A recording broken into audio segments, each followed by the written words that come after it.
Capítulo 9. Certa noite, justamente no momento em que eu ligava o gravador, entrou no meu estúdio um amigo americano, Fred.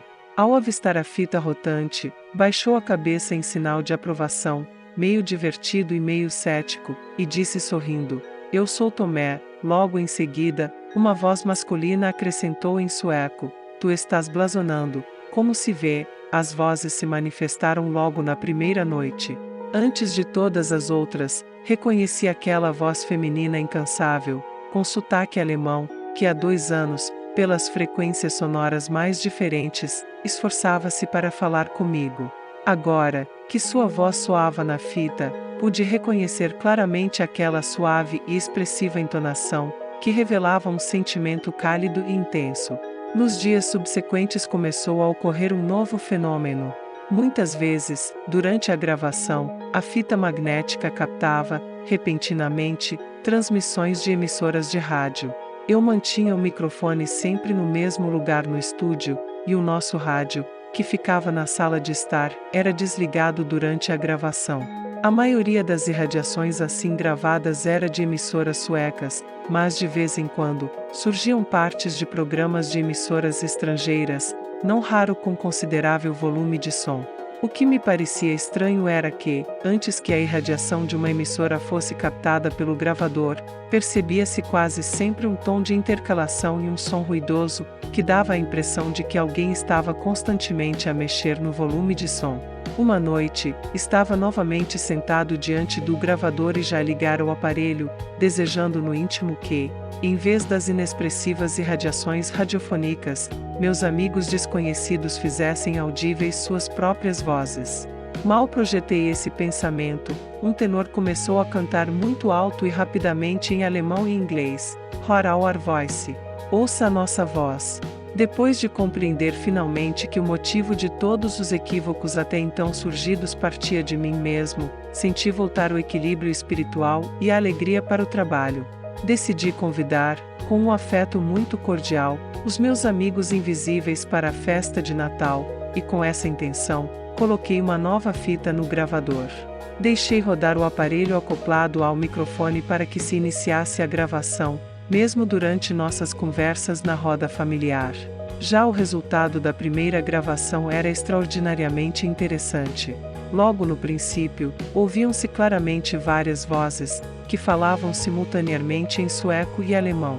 Nem faltavam expressões jocosas.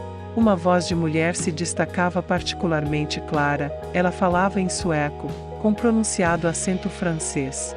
No dia seguinte, repassava a gravação, como de costume, com rotação mais lenta, quando então descobri um estranho fenômeno de som, juntamente com a minha voz grave de baixo, fez-se ouvir um sussurro bem nítido.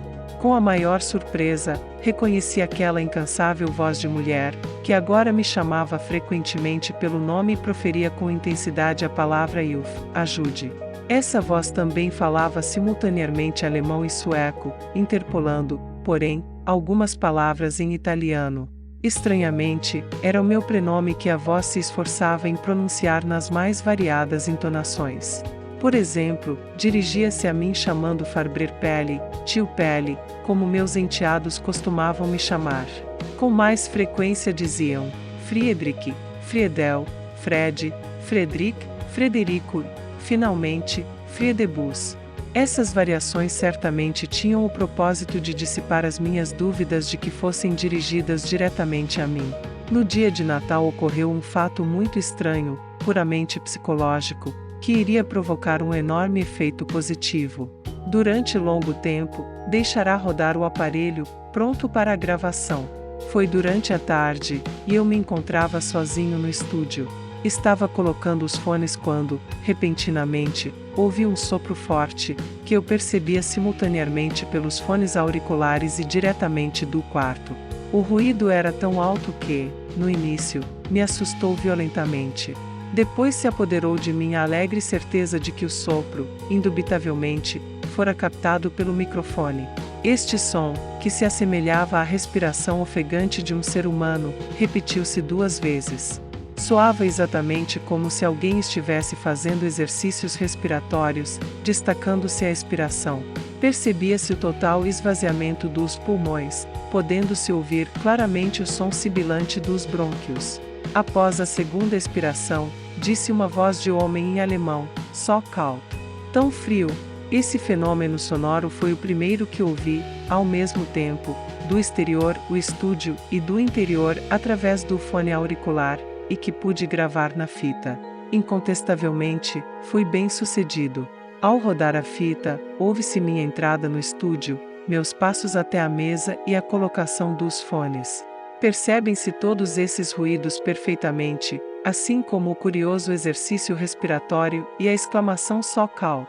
Aqui obtive novamente a prova cabal de que não sofria de imaginação, alucinações, ilusões ou quaisquer outras perturbações psíquicas.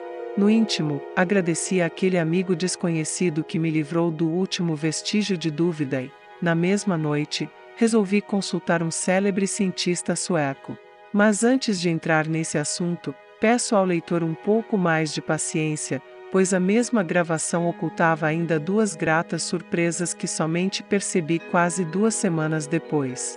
Inicialmente, em parte devido ao meu ímpeto e, em parte, também pela inexperiência, me passou despercebida uma vez, logo no princípio da gravação.